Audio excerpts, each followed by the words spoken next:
Сайн уу та нартай шинэхэн өдрийн мэнд төргий. За өнөөдрөөс эхлээд буйна багшийнхан нойрны тухай хичээл аль бие ёсоор эхэлж байна. За тэгээд өмнө нь та нарт хуваалцажсэн ёсоор за бидний эрүүл амьдрахад хамгийн чухал нөлөөлдөг дөрвөн хүчин зүйл байгаа тийм ээ. За хэрвээ энэ дөрвөн хүчин зүйлийг бид нэр дараалал навж үзэх юм бол нэгдүгээрт нь болохоор сэтгэл санаа буюу дааврын системээс хамаарсан бидний биеийн байдлын талаар йог багшийн хичээл дараа л зоногт орно. За хоёрдугаарт бол ер нь бид нар нойрыг авч үзээд байгаа сүүлийн үеийн ерөн сургалтуудаа яваад авсан нойр гэдэг зүйл маань маш чухал юм байна. Яагаад вэ гэхээр бид нар эхний цааны тоолтын тухай үзсэн тийм ээ. Амаар орж байгаа хоол бидний биед яаж нөлөөлдөг тухай үзсэн.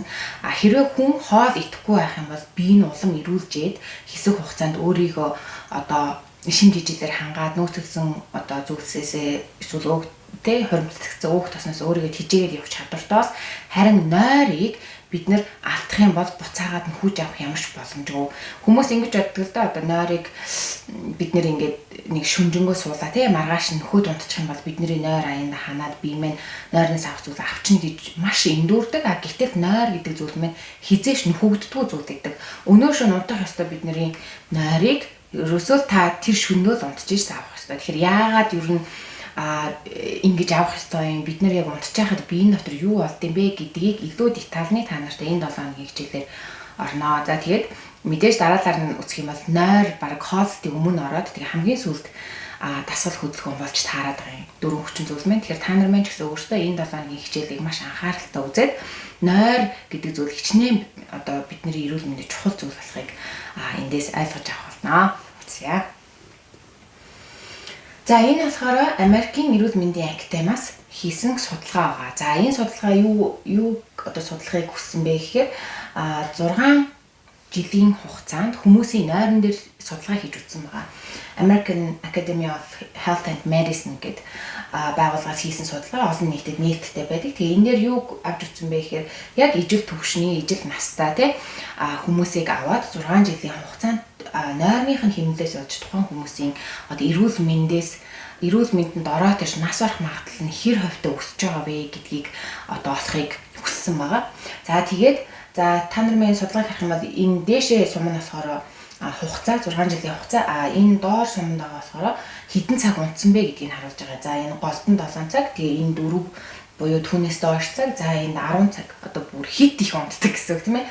Тэгэхээр ийм байдлаар ийм хүмүүсийг одоо ойролцоо насны хүмүүсийг ингээд судалгаанд хамруулсан байна. Тэгэхэд 6 жилийн дотор хийсэн судалгаагаар одоо ингээд 7 буюу 7-оос 8 цаг унтдаг хүмүүс маань хүмүүсийг бодвол 5 цагаас доош буюу 4 цаг 4-өөс доош цаг унтдаг хүмүүс маань эдгээр хүмүүстэй харьцуулахад бүхэл бүтэн 3 дахин одоо эрүүл мэндэнд оройтож нас барах магадлал нь өндөрсөж гин гэж үзсэн байна.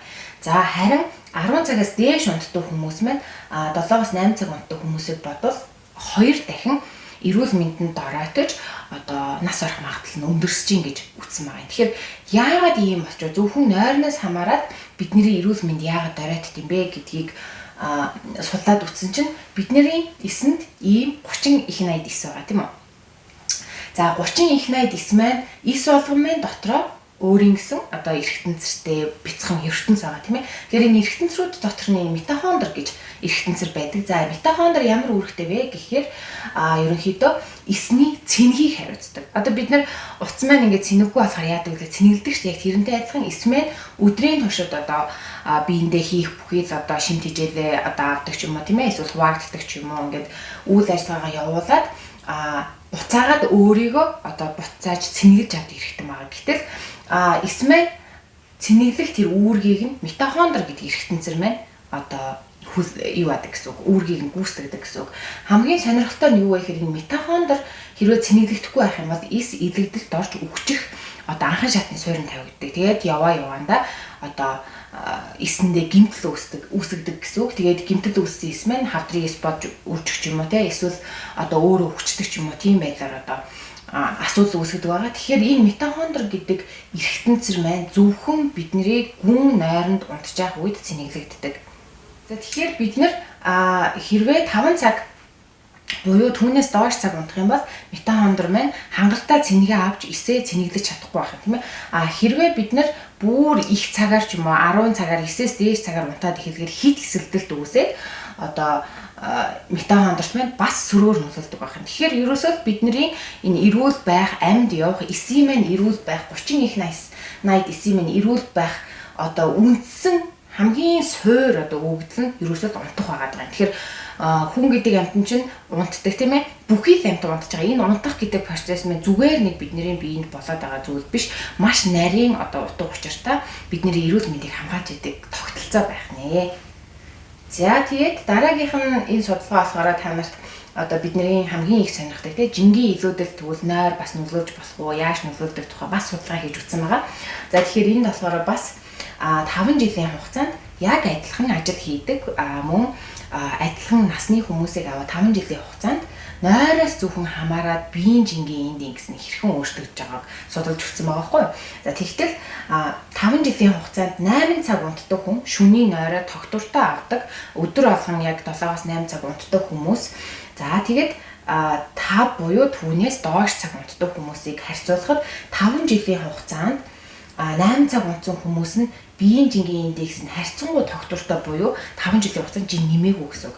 Харин 5-аас доош цаг унтдаг хүмүүс маань тухайн 8 цаг унтж байгаа хүмүүстэй харьцуулахад биеийн жингийн индекс нь 3 дахин өссөн үзүүлэлт гарч байгаа байхгүй. Тэгэхээр биеийн жингийн индекс яагаад одоо бидний жин нэмэхэд энэ одоо нойр маань нөлөөлөд байна вэ гэдгийг илүү детальчаар судлахын тулд Колорадогийн их сургууль 2-7 хоногийн нойрон дээр туршилт хийж үзсэн байгаа. За тэгвэл яасан бэ гэхээр тухайн хүмүүсийг сонгож аваад 10-10-аар нь лабораторид байрлуулад тэгээ хоолыг нь цаанаас нь өгөөд харин ганц л зүйлийг өөр хийсэн. Тэр нь юу вэ гэхээр хэсэг үлэг хүмүүсийг нь 5 цаг унтуулад шууд сэрээсэн.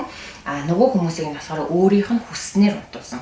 Буюу 8 цагаас дээш одоо унтах боломжийг нь хангасан гэсэн үг. Тэгээд энэ судалгааг хийгээд тухайн хүмүүстээр шинжилгээ хийгээ те юу нь өөрчлөгдөж байна. Яг юунаас болоод одоо саяны биеийн жингийн индекс өөрчлөгдөд юм байна вэ гэдгийг л гол нь олохыг зорьсон байгаа. За тэгтэл 2-7 хоногийн хугацаанд 5 буюу түүнээс доош цаг унтсан хүмүүс маань одоо энэ дээр харагч те 1.1 паунд жин нэмсэн байгаа. Гэхдээ 9 цаг унтсан 8-аас 9 цаг унтсан хүмүүс маань эсрэгээр 0.6 паунд жин хассан байгаа байхгүй. Зүгээр идж байгаа хоол нь адилхан хэрнээ. Тэгээд яагаад ингэж биеийн жингийн өөрчлөлт гарсан бэ гэсэн чинь хамгийн сонирхолтой нь 5 цаг унтж байгаа хүмүүс маань илүү нүүрс ус төрлийн хүнсийг сонгож идэж байна. Одоо сэрээд идж байгаа хамгийн түрүүнд идж байгаа хүмүүс нь тийм ээ. Гэтэл 8-аас 9 цаг унтсан хүмүүс маань бага цаг унтсан хүмүүстэй харьцуулахад харьцангуй бага хэмжээний нүүрс усыг сонгож идэж гин гэж байгаа байхгүй. Яагаад вэ гэхээр бидний өсөлтийг ингэж зохицуулж яадаг ghrelin гэдэг гормон байдаг. Энэ нь юу вэ гэхээр одоо бид нэр өсөж үхээс сэргийлээд бид нэр одоо нөгөө өсөж гинөө гэсэн дохиог нь удирддаг. Одоо тархинд мэдээ өгдөг, дамжуулдаг даавар гэсэн. Тэгтэл 5 цагаас одоо доош унтж байгаа хүмүүст маань 2-7 хоногийн туршид өдөр бүр ялгарч байгаа grading буюу өсөлтийг нь одоо тодорхойлдог тэр даавар харьцангуй их ялгарсан байсан цуснд нь.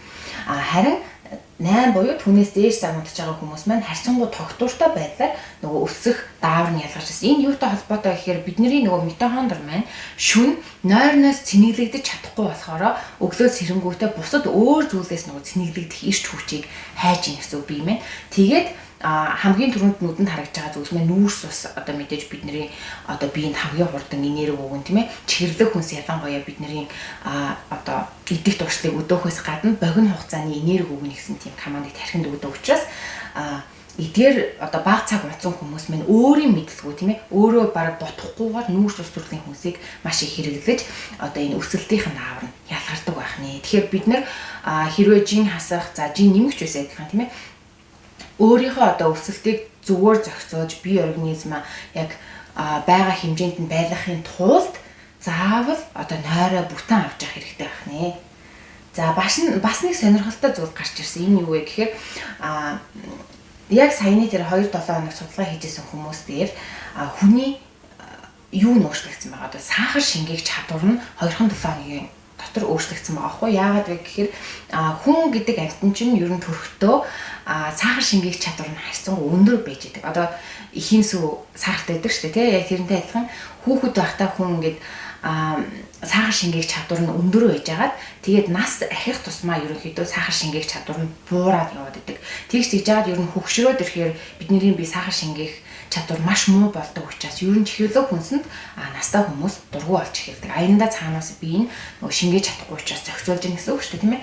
Тэгэхээр 2-7 хоногийн дотор сая нойрыг нь хязгаарлаад 5-аас доош цаг унтуулахад тухайн хүмүүсийн яг адилхан настай хүмүүсийн сахар шингээх чадвар 1.5 болцоо буурсан байна. Гэтэл 8 цаг унтсан хүмүүс маань харьцангуй сахар шингээх чадвар нь өндөр байгаад байсан байгаа хгүй. Тэгэхээр энэ юутай холбоотой вэ гэхээр нөгөө бид нэр унтаж митохондри манц нэгдэгдээгүй бас унтах үед ялгардаг одоо бидний биеийг нөхөн сэргээж залуужуулж идэг дааварнууд ялгархгүй байгаатай холбоотойгоор хүний биеийн чихэр шингээх чадвар нь мууддаг байна. Тэгэхээр чихэр шингээх чадвар муудна гэдэг маань эсэндээ одоо глюкоз буюу сахар маань нүүрс ус маань орж чадахгүй болохоор яадаг вэ? Та нараа мэдтээ цуснд эргэлдээд чихрийн шижин үүсэх анхан шатны нөхцөл бүрдэж байгаа. Тэгэхээр зарим тохиолдолд ингэдэг байхгүй нөгөө залуу хүн хэрнээ эсвэл илүүдэл жингүү хэрнээ чихрийн шижин тусах магадaltaй хүмүүс байдаг байхгүй юу? Одоо шээсэнд нь юу их сахар илэрдэг. Тэр тохиолдолд яаж байгаа гэхээр ерөөсөө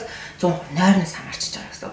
Маш залуу хүмүүс дээрээс нь жоохон хүүхдүүд чихрийн шижинд өртөөд байгаа бас нэг шалтгаан нь бид нэр хангалттай хэмжээний нойрыг яг нөгөө авах ёстой цагт нь авч чадахгүй байгаатай шууд холбоотой байх нэ. Тэгэхээр зөвхөн нойр гэдэг бол одоо бидний эрүүл мэндэд асар хүчтэй нөлөөлж байгаас. Тэгэхээр өнөөдрийн даалгавраар та нартаа оройны 10 цаг гэхэд хамгийн сүүлийн хугацаа 10 цаг гэхэд та унтсан байхаар өөрийгөө юу ах нэ бэлдэх нэ. Тэгэхээр манай гэр бүлийн хувьд ер нь 9 цагаас эхлээд унтах үйл ажиллагаанд бэлдээ. Тэгээ сууч гэхэд унтчихдаг. Тэгээ хүүхдүүд маань ингээд дадал тогтсон болохоор ер нь хийсгээд жоох ингээд муужраад хэрэг.